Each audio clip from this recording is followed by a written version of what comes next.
Hi folks, welcome to the Candidates Forum. I'm Dave Gallus, your host today, and we're here again with Philip VanVeen, who's running for City Council District 2. Philip, hey. Welcome again. Good to be here.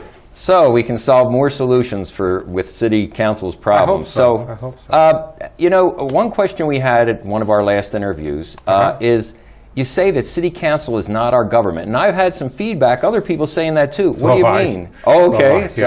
So let me explain that to people a little bit so that you guys understand what I'm talking about when I say City Council is not our government. What I actually mean is City Council is not our government. Okay, that's clear. is really what I mean. So if you take other communities, smaller communities, some of them are even bigger, they have a mayor and a city council, and mayor and city council are the government. But here, that's not the case. And the reason for that is because we have a city manager. Okay, so we have a city manager who actually manages the city. City council represents the people to that manager. Okay, city council also is the group that hires that manager into that position. Okay. But the bottom line is our government really starts at that city manager, and city council is supposed to, and this is the reason why we have it set up, our job, the job of city council, I say our job because I'm going to end up there. You're absolutely right. Our job is to represent the people. That is the primary job of city council, represent the people to that government. Okay, the government is what's his name again? The manager. The city manager, correct. Okay, so the manager, is he elected? No, he is hired through the city council. So we go to the city council to tell them what we want. Right. And as a result, they hire the city manager according to our wants. Right, correct. Wow. Is that, man, I hope they do a good job. We need the right people in city council. That's how it's supposed to happen, yeah. Wow. And by the way, this next city council that's elected will be hiring a city manager. We have an interim city manager right now. Okay. So whoever ends up on city council this next time will be responsible for hiring our next city manager and looking at what we have in there. Do we have a city manager in there who is going to be responsible and know how to run a city? And somebody who will listen to suggestions from city council when it comes to what the people are saying to them. So it seems like more than suggestions. I would think the manager has to do exactly what city council tells him to do, as long, he's got the framework of legality. Yeah, he doesn't have to do exactly what they tell him to do. Whoa. He can end up, not getting his contract renewed if he goes too far off base, but he doesn't do exactly. He's there to manage government. He's there to manage the city. Wow. When city council's there to represent ideas from the public to that manager. So it's a suggestion. It's not a requirement. But he wants to keep his job. That, yeah. So we elect city council, and they elect the manager. And they hire the manager. Okay. Yeah. Okay. Well, I've always had a problem. When I go to city council, I speak, a lot of people speak, and they say certain things, but it doesn't seem as though, although city council seems intent on listening to what you have to say, but then they turn around and do things that are opposite of what the people want. I mean, the majority of people that speak at city council, the people that are in the chambers, so... Well, I like to say, and I've been before city council too, that they hear you, but they don't listen to you. Okay. Is kind of the way I usually word that is they're sitting there, they look attentive to you, and you throw these ideas out there, and then as soon as you're done with throwing these ideas out there, they turn around and do just the opposite, or something completely different than what you were suggesting as a citizen. I think a lot of that comes from the simple fact that, and I keep saying this in my campaign, they forgot. I think our city council doesn't know. We have a lot of people in there that have been in politics for a long time. And I think that they forgot that their job isn't to manage this city. We have a manager for that. Their job is to represent the people. Yeah, but it seems like they're not listening to us. So why are they going counter to what we want? Is there some dark purpose that they have? Is there people that get them reelected with lots of money? I mean, I'm jaded. So it's called special interest is what it is. Yeah, it's called special interest. That's what it feels like. And there is a lot in there. We have special interest that is... I believe, now this is my opinion on this, but I believe we have special interest in there that is steering a lot of the candidates, or a lot of the elected officials that we have in there on what to do. Unfortunately, what happens with that is you end up with an unbalanced situation in there. You end up with a certain group of people. Right now in Las Cruces, if you're a conservative, you have to feel, every conservative out there, most moderates out there feel disenfranchised by city council because city council is pushing an agenda of special interest. And as a conservative, I feel that way too. Right, you feel disenfranchised. And as a moderate, I feel the same way. I feel disenfranchised from what's going on. Sure. Because I feel like no matter what we tell them, no matter what we say to city council, if it doesn't line up with the special interest that they're looking at, it's not going to go anywhere.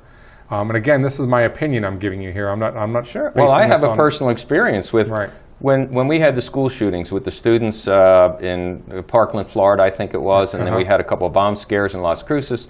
It's like, okay, Greg Smith proposed that we had a school safety issue that we wanted to address.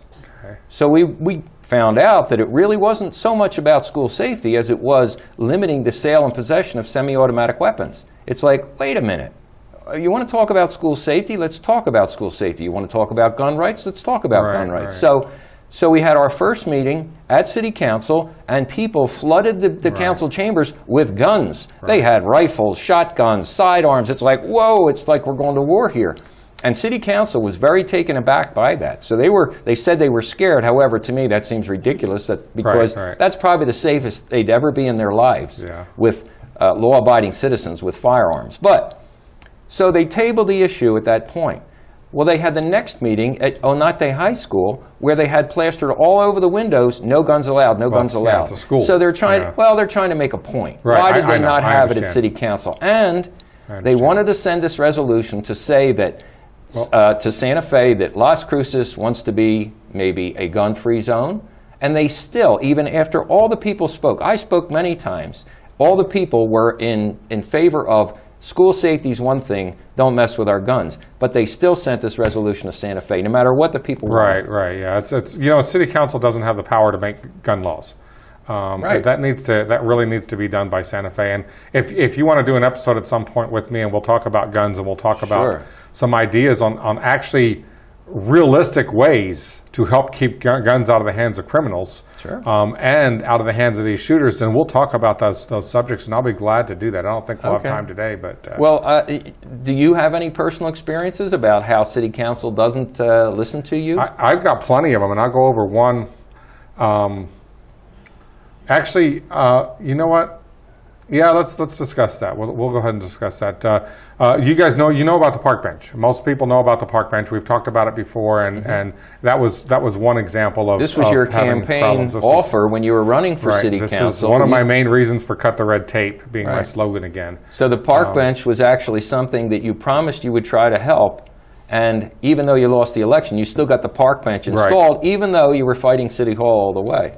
Right. So that's one example. Yeah, a little park called Candlelight Knolls. I was shocked to find out when I'm campaigning out there in 2015 that they didn't have a park bench, and not a single bench in that park. That's ridiculous. That was a weird thing. But that brings me to another one. Again, 2015 when I was running, and this is one I ended up going before City Council on. There is a neighborhood here in town that people kind of cut through, and causes some issues. So you know where Locust is, right? Oh, I used to live at Boston and Locust. Okay. So you got Locust in Missouri, and then you've got Baldwin, and then you've got Boston. Right. All of those streets are involved in this. So if you're going, I don't know if we can get a map up of that or not, but all of those streets are involved in this. Locust is running basically north and south. And then Missouri is running east and west. Well, we have it up. Oh, awesome. Yeah, so if you're coming up right now, you're driving up Locust, which is that kind of north and south one. That's Missouri there, but Locust down below, there we go. If you're driving up that street right there and you get to that light, there's no turn lane to the right. No, there isn't. Yeah. Traffic backs up there all the time. Oh, yeah. And as that traffic backs up, cars start cutting down Baldwin, the street down below there, and cutting through that intersection. At high speed. And then when that backs up past that, they actually cut through Boston. But which is the next one below that. Yeah, that's where I live. We're going to concentrate mostly on this one here on Baldwin.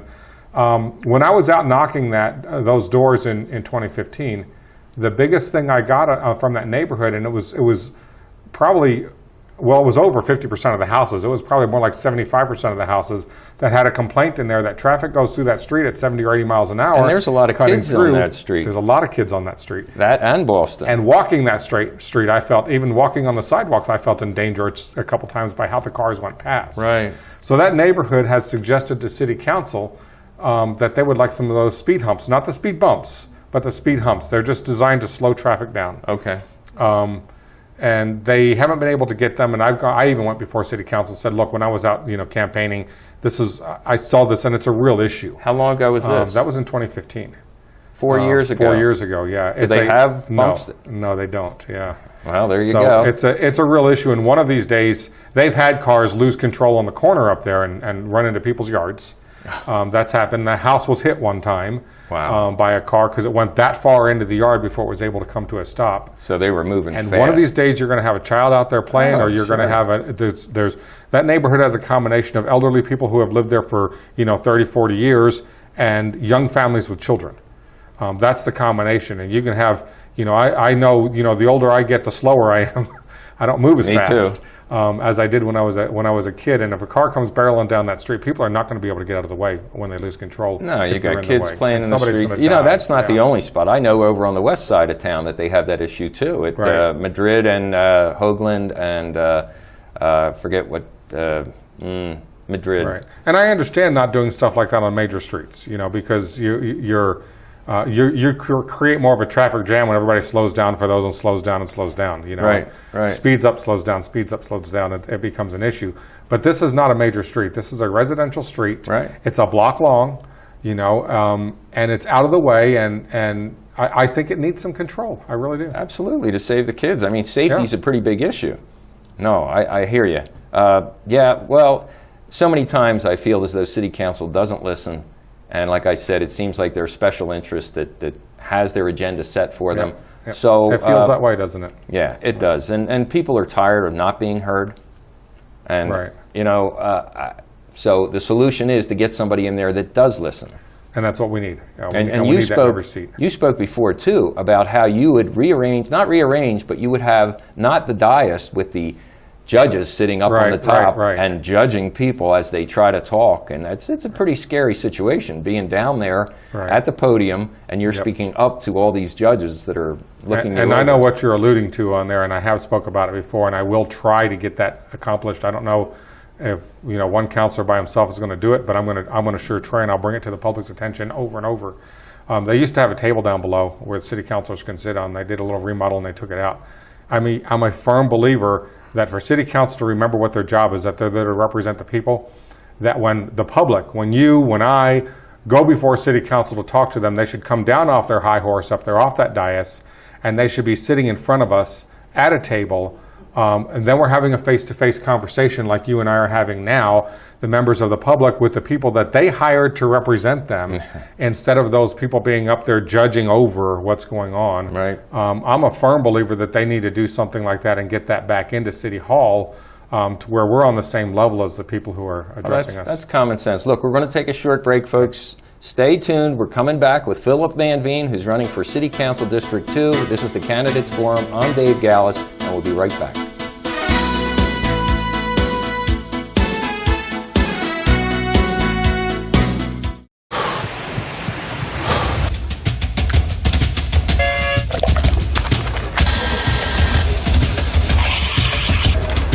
So great, you do all these different years in the clan. Okay. Nice. Well, guys, not all.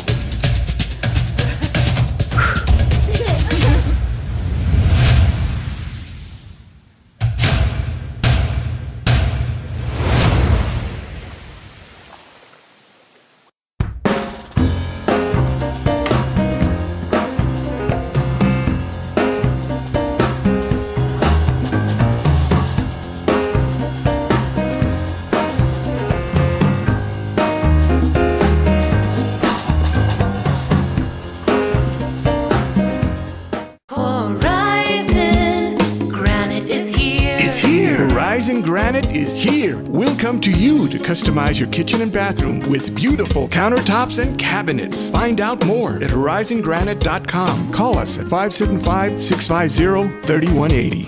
Horizon Granite is here. It's here. Make yourself a beautiful home. Hi, I'm Ray Bamberg with Here on Earth. I would like to invite you for a free hearing evaluation to our office. We've been here in southern New Mexico for 34 years helping people hear better.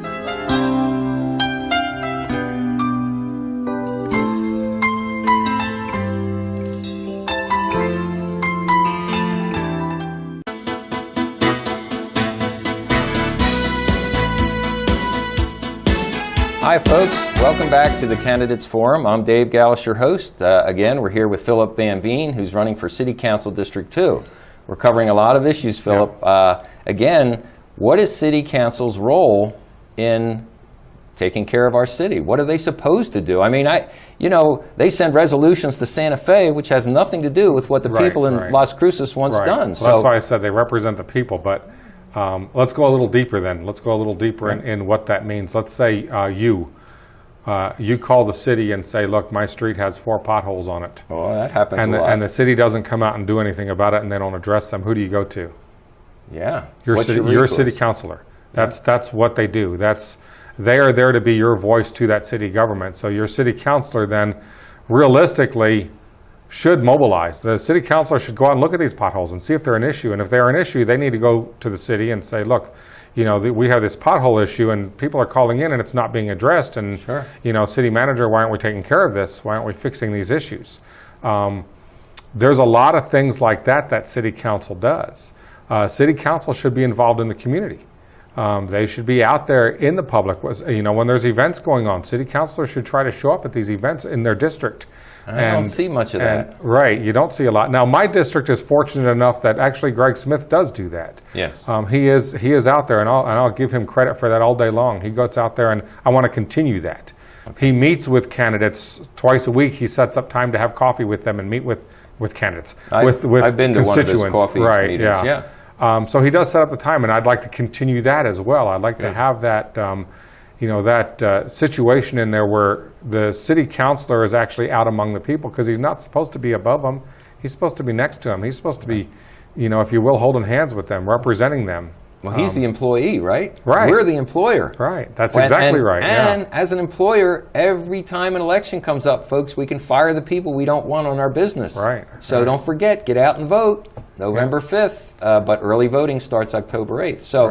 So along with them not listening to what we have to say, there's a lot of things that I would like to see changed in City Council, but maybe you've seen more than I have. So. There are a lot of things that should change in City Council, but again, the biggest issue is remembering that they are representatives of the people and they're not our government. And I really think that they've lost sight of that. That's the big thing. The other thing that needs to change is we need special interest out of our City Council. Special interest has no role in there. We need people to represent the people in City Council. And I think from all walks of life, I think we need voices from the liberals, don't get me wrong. We need voices from conservatives. We need voices from moderates. We need voices, there's a candidate running who has some disabilities. We need those voices on City Council, because we need to make sure that when we're done, we have a City Council that's representing everybody, not just representing a handful of people or one special interest.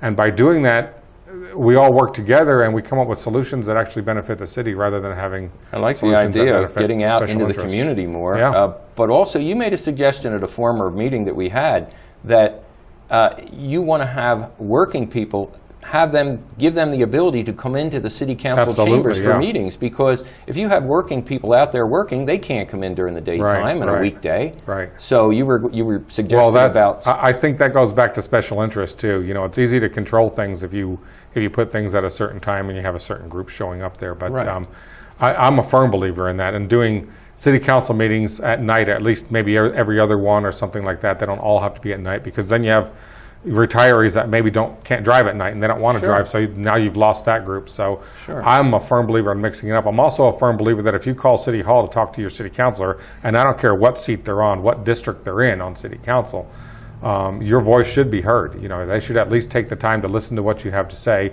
not just hear you, but listen to what you have to say, and make arrangements if it needs to be done to meet with you down at City Hall as an individual citizen, and have a conversation and say, look, here are my problems. Here are my frustrations with the city of Las Cruces. We have this problem and this problem and this problem going on, and I'm not being heard.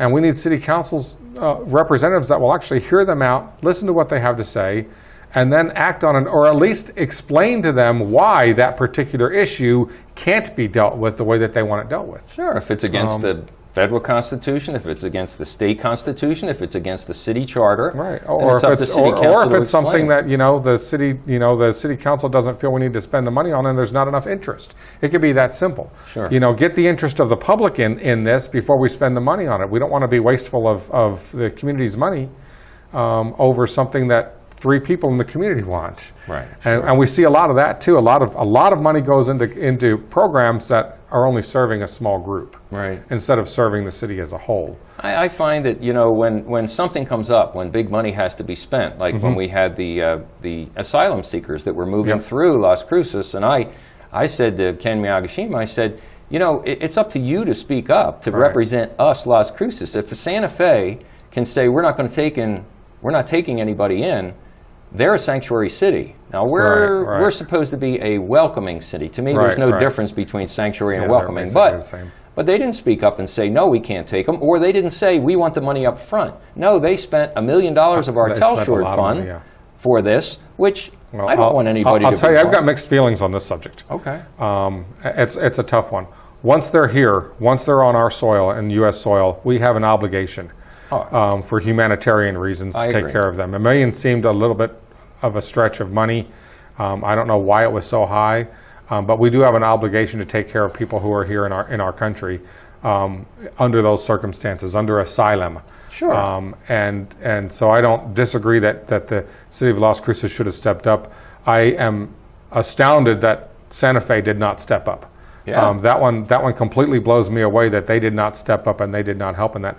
But one of the concerns that I do have is the amount of effort that we put into asylum seekers that quickly, and we're able to put together that sort of situation.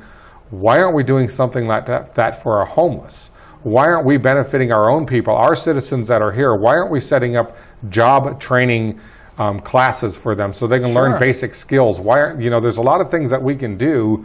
Asylum seekers, we make sure they're in nice air-conditioned buildings. Our own people, we put them in tents in a field. Yeah. I don't understand that. Well, I don't either. It's like, and how about drug rehabilitation? Then we don't have much of that. I think we have one facility. And if you're going to drop $1 million like that to take care of an issue that is just now here, we've got a drug issue. We've got crime that's related to drugs. We've got mental illness. I mean, all this stuff. I would like to see them put that money into the citizens of Las Cruces. Help the people that we have to, but... Well, and again, that's one of those things that we need to get city council behind as a group to fight for some of those stuff, but not from a perspective of special interest. And that's what happens on it. We get special interest group pushing, I want to feel good about myself, so we're going to put these people in a tent in the field and say that we're helping them. And we need to get away from that mentality of special interest and go into actually really helping them.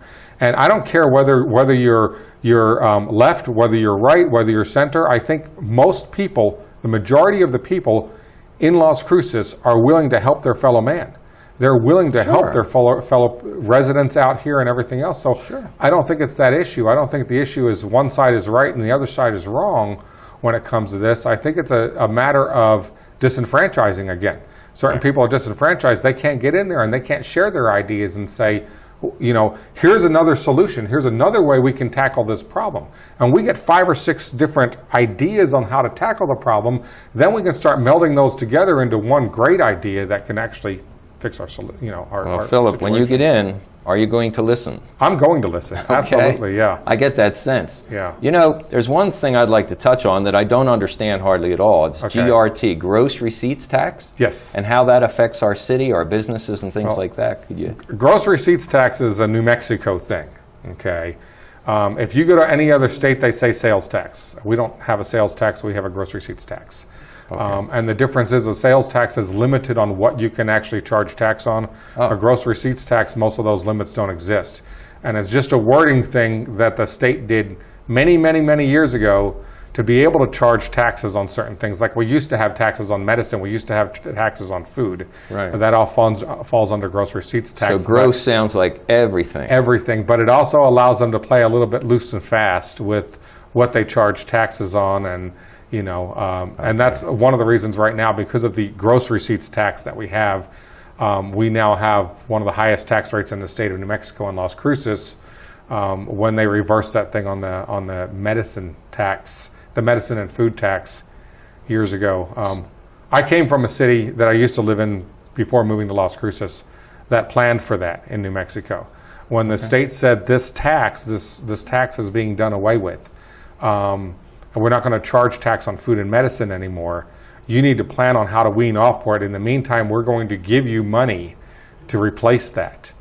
They weaned off of it. A lot of cities weaned off. Las Cruces never weaned off of it. Dona Ana County never weaned off of it. So we ended up getting hit when they did away with that in the state.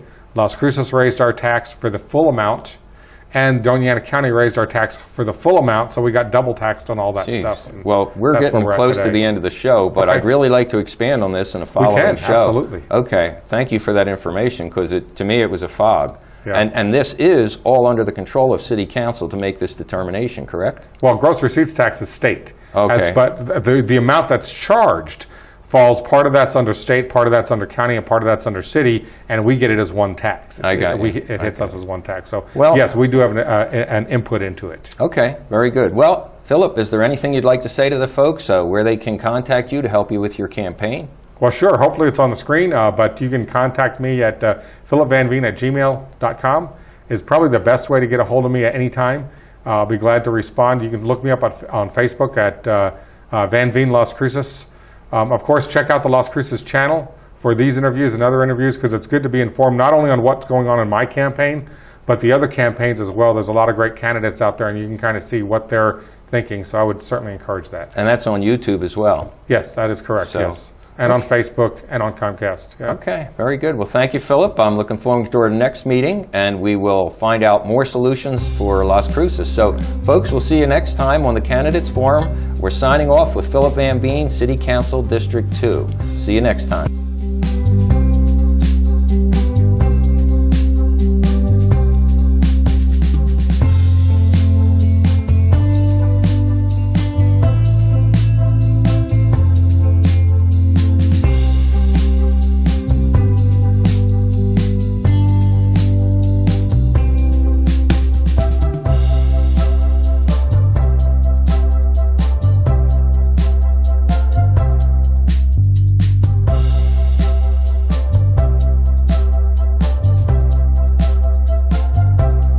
I am Philip VanVeen, a candidate for Las Cruces City Council District 2, and I approve this message. Diana Rodriguez, Treasurer.